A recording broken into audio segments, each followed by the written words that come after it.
Hi friends, welcome to AA Tamil. இந்த வீடியோவை sponsor பண்ணுறது பைமோட். இது ஒரு மொபைல் அப்ளிகேஷன், ப்ளே ஸ்டோரில் அவைலபிளாக இருக்குது.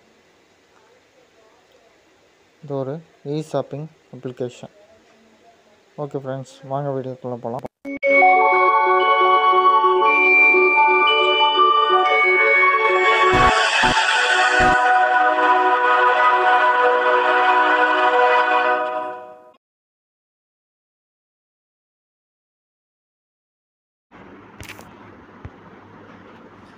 டக் சூப்.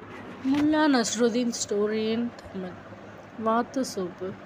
முல்லா ஒரு நாள் பக்கத்து ஊருக்கு பயணம் போனார். பயணம் போகிறப்ப சாப்பிட்றதுக்கு 2 ரொட்டி துண்டு மட்டும் கையில் கொண்டு போனாங்க. போகிற வழியில் சாப்பிடும்போது கூட குடிக்கிறதுக்கு தண்ணி ஏதாவது ஏற்பாடு பண்ணிக்கலான்னு நினச்சாரு. ஆனால் அவர் போகிற வழியில் எந்த கடையும் சத்திரமோ எதுவுமே இல்லை. அதனால் ரொட்டி தொட்டு சாப்பிட்றதுக்கு டீயோ சூப்போ அவருக்கு எதுவுமே கிடைக்கல. அதனால் தொடர்ந்து நடக்க ஆரம்பித்தார். ஒரு குளத்துக்கிட்ட முல்லா அங்கே கொஞ்ச நேரம் ஓய்வு எடுக்கலாம் அப்படின்னு சொல்லி நினச்சாரு. அந்த இடம் ரொம்ப அமைதியாகவும் அழகாகவும் இருந்ததால் தான் கையில் கொண்டு வந்த ரொட்டி துண்டை அங்கேயே சாப்பிட்டு கொஞ்ச நேரம் ஓய்வு எடுக்கலாம் அப்படின்னு நினச்சாரு. அப்போ தான் முல்லாவுக்கு 3 வாத்து அந்த குளத்தில் நீந்திக்கிட்டு இருக்கிறத பார்த்தாரு. அடடா, இந்த வாத்துக்களை பிடிச்சி நிறையா சூப்பு வச்சு ரொட்டியை தொட்டு சாப்பிடலாமே அப்படின்னு நினச்சாரு. உடனே கரையில் இருந்து அந்த வாத்தை பிடிக்க பார்த்தாரு. எவ்வளவோ முயற்சி செஞ்சும் அவரால் அந்த வாத்தை பிடிக்கவே முடியல. உடனே முழுசாக குளத்துக்குள்ளே இறங்கி வாத்தை பிடிக்க முயற்சி செஞ்சார். அப்பவும் அவரால் பிடிக்க முடியலை. ரொம்ப சோர்ந்து போன முல்லா தன்னோட முயற்சியை கைவிட்டு கரைக்கு ஏறினார். கொஞ்ச நேரம் ஓய்வெடுத்த முல்லா தான் கொண்டு வந்த ரொட்டியை அந்த குளத்துல இருந்த தண்ணியில் முக்கி முக்கி சாப்பிட ஆரம்பித்தாங்க.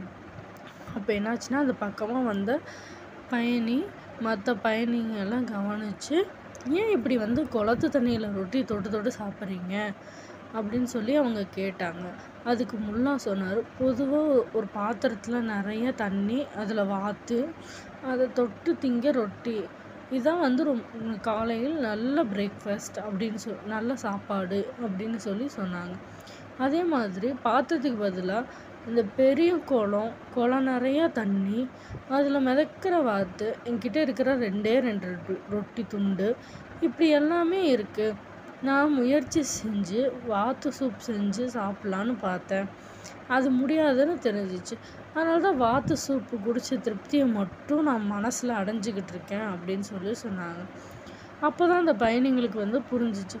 ஒரு செயலை திறம்பட செஞ்சும் அது தோல்வியில் முடிஞ்சாலும் சோர்ந்து போகக்கூடாது. அந்த செயலை நல்லபடியாக செஞ்சோன்னு ஒரு திருப்தி இருந்தாலே நமக்கு வெற்றி நிச்சயம்.